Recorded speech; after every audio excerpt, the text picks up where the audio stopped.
बढ़ती महंगाई, एयरपोर्ट निर्माण तथा नीट परीक्षा पेपर लीक मामले को लेकर कांग्रेस कार्यकर्ताओं ने जोरदार विरोध प्रदर्शन किया।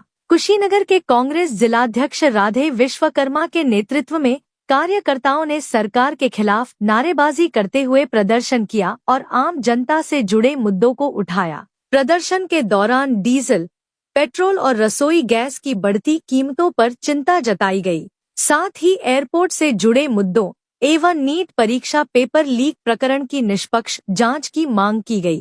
कांग्रेस नेताओं ने कहा कि लगातार बढ़ती महंगाई से आम जनता परेशान है और युवाओं का भविष्य भी संकट में पड़ रहा है। इसके बाद कांग्रेस प्रतिनिधिमंडल ने उपजिलाधिकारी को ज्ञापन सौंपकर महंगाई पर नियंत्रण, युवाओं को न्याय दिलाने तथा संबंधित मामलों में कार्रवाई की मांग की। शुरू हो गई है। आप जुमला देते हैं, आप जब उत्तर प्रदेश का चुनाव आता है तो आप सनातन की बात करते हैं और जब बंगाल में जाते हैं तो बैठ के वहाँ मछली खाते हैं। आपके नेता भगवा गमछा लगाकर, तिलक लगाकर मंगलवार के दिन सनातन का अपमान करते हैं। यह कतई कांग्रेस पार्टी बर्दाश्त नहीं करेगी और कहा जाता है कि जितना मछली तुम खाओगे उससे 1 किलो ज्यादा मैं खाऊंगा। ये कहाँ तक सनातन की बात करेंगे लोग?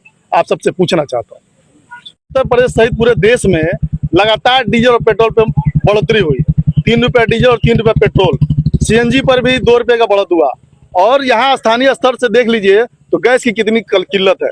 इन सभी मुद्दों सहित विभिन्न मुद्दों को लेकर, जैसे पूरे उत्तर प्रदेश में जीरो टॉलरेंस की बात करने में भाजपा सरकार फेल है। महिलाओं के मान और सम्मान की कोई सुरक्षा नहीं है।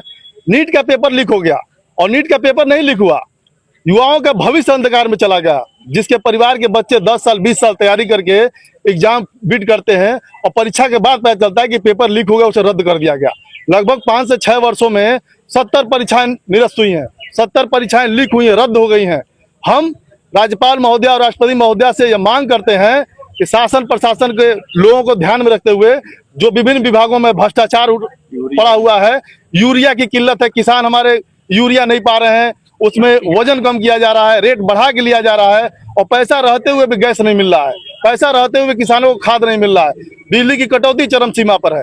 स्मार्ट मीटर की देखा जाए तो जिनके घरों में स्मार्ट मीटर लगा हुआ है, शुरू में 500 से 600 बिल आता था जब पुराना मीटर हुआ करता था, अब 5000 से 6000 रुपये बिल आ रहा है। ये कतई बर्दाश्त करने लायक नहीं है। कसिया एयरपोर्ट की बात करूं तो विगत 10 वर्षों से एयरपोर्ट बन के तैयार है, टर्मिनल बन के तैयार है। केवल भाजपा के नेता वहां उतरते हैं, रैली करते हैं, बड़ा बड़ा जुमला देंगे और फिर यहाँ से चले जाएंगे।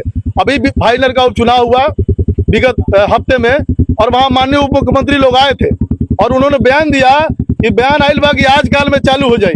बताइए कितनी छोटी बात इतने बड़े ओहदे पर रहकर यहाँ की स्थानीय जनता जानना चाहती है कि आखिर एयरपोर्ट में क्या कमी है, क्यों इन्हें उड़ान बनाया जा रहा है।